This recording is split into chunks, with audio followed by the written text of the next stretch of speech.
the fact that you are here at this hour for a press conference tells you the gravity of the issues that we are about to raise. And so, on behalf of the leadership of the CPP, our chairman, Mr. Alexander Cummins, the political leader of the UP, Ambassador Jose Yuma Bwakai, Senator Yomdi Kanga Lawrence, and Mr. Bernard Ure, who are all aware and have endorsed this statement, we would like to wholeheartedly welcome you at this time. And without much ado, we turn over to Attorney at Law, Horatio Good, who's going to read the statement of the CPP. Thank you. Thank you, gentlemen. The CPP congratulates all Liberians for the peaceful manner in which they conducted themselves and participated in the December 8, 2020 special senatorial elections and the District 9 Montserrado and District 2 Sano by-elections. Despite the attacks by thugs from the ruling Coalition for Democratic Change, the CDC, on our candidate in Cape Mount, our people conducted themselves in such a manner that sends a clear message that we will preserve the peace over resulting to violence. While the elections day itself passed off peacefully with Liberians voting in a way that signals a clear, unequivocal rejection of the ruling CDC, especially in the most populous counties, because of bad governance, wanton looting of state resources by a privileged few, mysterious killing of professional Liberians, and a host of other vices, the ruling CDC has in cohort with itself and members of the Coalition of Democratic Change compromise the National Elections Commission and has another plan to steal the elections in some of the legal counties. In Nimba County, there are evidence of tally sheets manipulations at the tally center in favor of candidates supported by the government against a female candidate, Madam Edith Gongo-Ware, the CPP candidate.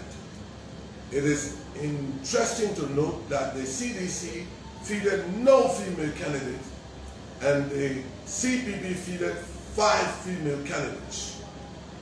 The NEC workers were also observed to have carelessly handled ballot papers which questioned the integrity and credibility of the process in certain places. In Babolu County, not only that state securities are effectively blocking supporters of the independent candidate, another female candidate, Voto Kana, for entering her town, the town where elections is expected to be held on tomorrow, Tuesday, December 15, 2020, to complete the senatorial election in that county. They are also intimidating voters in a bid to deter them from voting for the candidate of their choice. The action of the ruling CDC and the government in Nimba and Babolu proves that the CDC will do everything to ensure that women are not elected to the Liberian Senate. They fought unsuccessfully in Grand Bassa County to ensure that the only female senator, Senator Yomdi Kanga Lawrence, in the Senate was not re-elected. In the desperation to win Grand Cru at all costs, the ruling CDC, again in cohort with the NEC, is elevating through electoral fraud the third candidate contesting on the CDC's ticket to a winning position at the expense of 2 independent candidates. The CPP will stand toe-to-toe with the independent candidate to ensure that the actual winner of the race in Grand Cru is announced by the National Elections Commission. In District 9 by-elections in Montserrado County, scores of voters were disenfranchised by the incompetency of the NEC. Most of the voters who registered at the Joplin Town Market, one of many precincts in District 9, were told they could not vote because they had been transferred to Blamasita in District 17. The CPP condemns the deliberate act by the NEC with the results. Counting in our situation rooms across the country show that none of the propositions acquired the required 2/3 yes votes to be passed. In fact, our records of count show that there were no votes than yes. The CPP, along with the civil society organizations and other opposition's political parties, will keenly monitor the tallying of the referendum votes. The CPP congratulates all of its winners, winning candidates, and those independent candidates that have also been declared winners. We also extend our congratulations to winning candidates of other political parties. Fellow Liberians, it is frustrating to inform you that the lives of the head of the Secretariat of the CPP, Councillor Eloysius Stowe, the brother of the presumptive winner of the senatorial elections in Bapolu County, Councillor Boyka Kana, and other members of the high-powered CPP delegation dispatched to Bapolu County are under threat. The last time we communicated with them, we were told they have been ordered arrested and detained by the NSA commander in Bapolu County. While in the final follow-up conversation with the members of the team, he informed us that the phones have been ordered seized by state security agents and they have been charged with espionage. CPP wonders why a group of citizens freely moving in their own country without any state of emergency or war whatsoever will be charged with espionage. We see these harassments of female candidates in Nima and Bapolu as being preposterous. It is common knowledge that the CDC dismally performed in the just ended senatorial elections and might be bent on circumventing the elections in Nima and Bapolu to salvage its political image. The CPP herewith warned the CDC-led government to, with immediate effect, release the CPP officials and disengage from all acts of attempting to circumventing the elections in Bapolu and Nima counties within 24 hours, or we will rally our people to engage in unspecified actions. May God save the state. Signed, CPP. Thank you very much. Thank you, distinguished gentlemen of the press. At this point, we will entertain a few questions from you, and thereafter we draw this press conference to a close. So if you have a question, you raise your hand, you be identified, and we hope that you will stick to the issues. Yes, sir. Yeah, my name is Prince. I come from Crown FM. You just gave the government 24-hour ultimatum ahead of the elections in those areas. The election will not held on December 8th. We had just few hours ago tomorrow. It is scheduled that the election will be held tomorrow, specifically in Bapolu, where your people are being hostage. What do you do since the election is scheduled for tomorrow on the 15th of December? Well, look, that's a good question, and that's a question I would have thought you would have directed it to the National Elections Commission. But as far as what we would do, you know, one of the requirements of holding elections is for it to be free, fair, and credible. So if you are holding members of a party that is now supporting an independent candidate, and you would term that election free, then it leaves many questions than answer. So that is a situation that the government has to handle.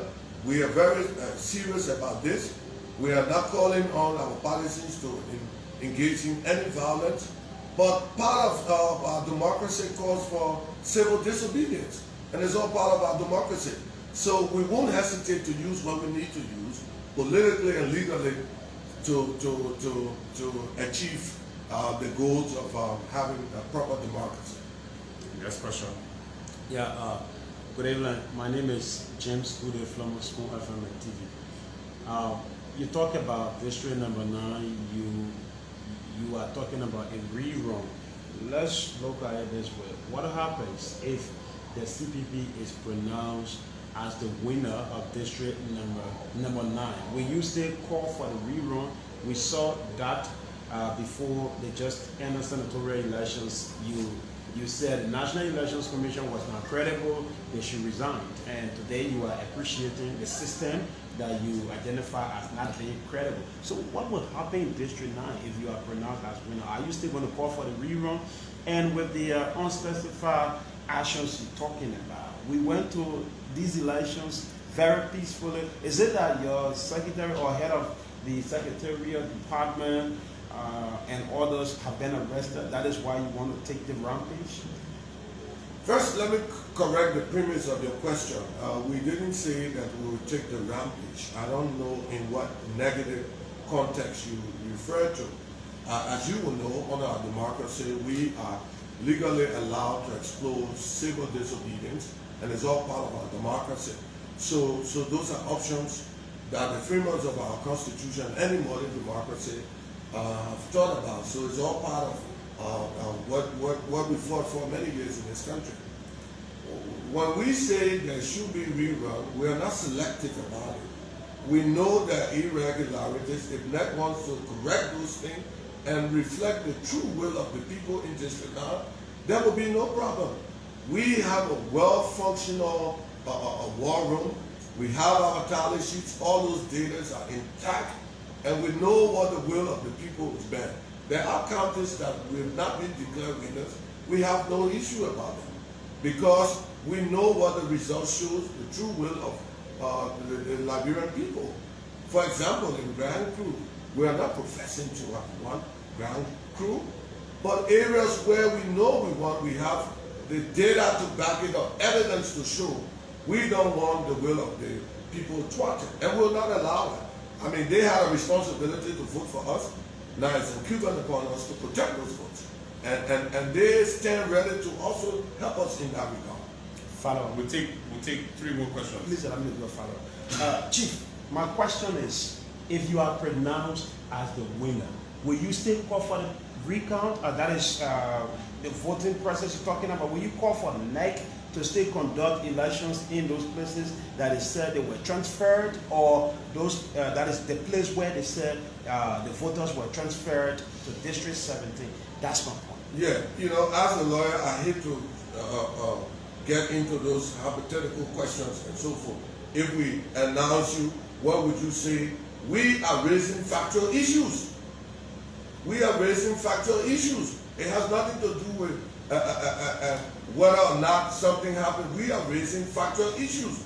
If NEC correct itself and reflect the true will of the people, we have no issues. But as it is, we have evidence of irregularities. So until those are corrected, if it corrects itself and is reflected, then we have no grounds. So it's not about us winning. We have demonstrated that we can lose somewhere and don't raise issue. That is the point we're making. Take 2 questions from different people who have been asked. Sure. Yes, sir. So again, good evening. I'm Webster Clay from British Africa. For short, I mean,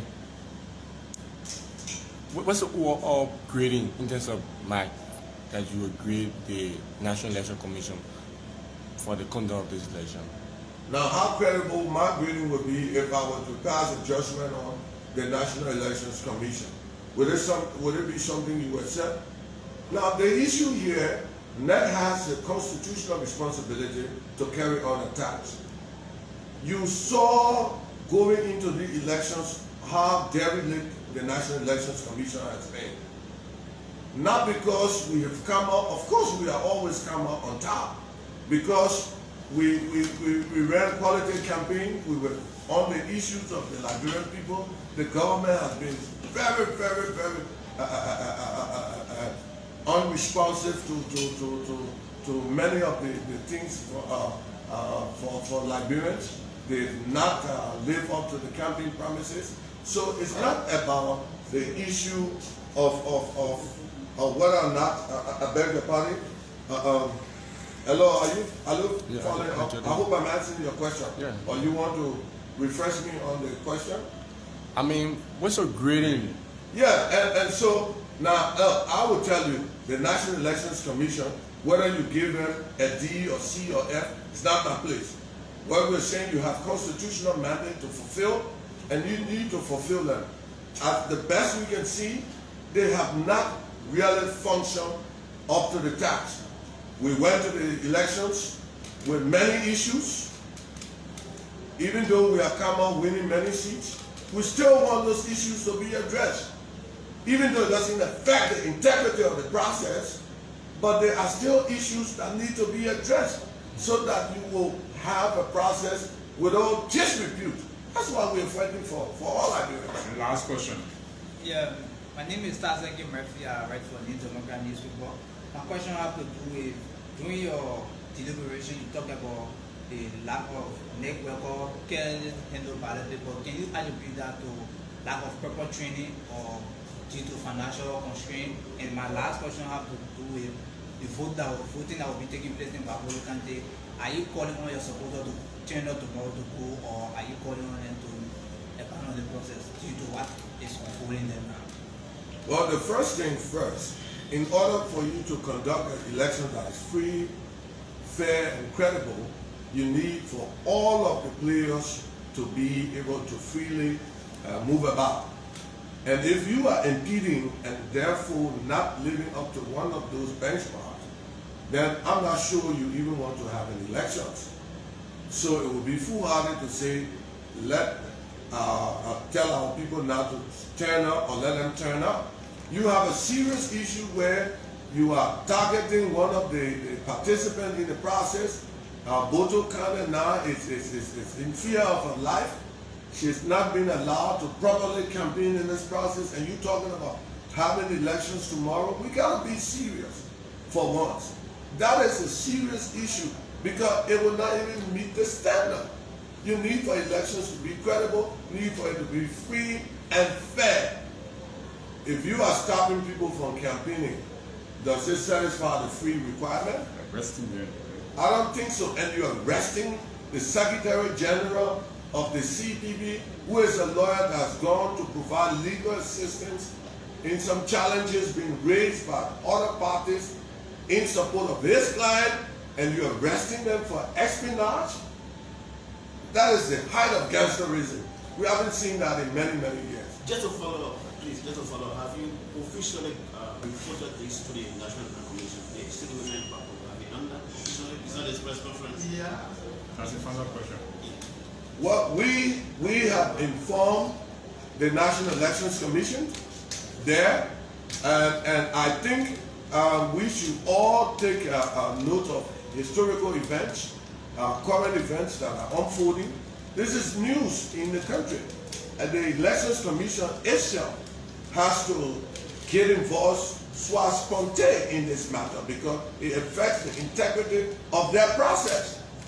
If you have one of the players that is impeding the free movement of other participants, it is incumbent upon you to intervene. So the Elections Commission have that kind of mandate. That's why we also filed with the National Elections Commission indemnity bonds, so that when you have issues of damages and so forth involving two parties, they can call on that bond to be able to settle some of those claims. So the National Elections Commission have a latitude of the mandate is enlarging. It's not just one that only regulates the conduct of elections. Even our actions leading to the elections is guided by the National Elections Commission. And they've been very derelict of this. This is an attempt to shut down the CPP. The Secretary General gadgets has all been seized illegally. I think the government is intending to get into those gadgets so that perhaps they will find preparatory information as to how the CPP defeated them. Those are the kind of things they are trying to look for. But we're on top of this, and we're calling on the international community to intervene in this matter because it can easily escalate and get out of proportion here. Thank you so much, distinguished gentlemen of the press. If the need arises, tomorrow we invite you to provide updates as the situation unfolds. Thank you for coming.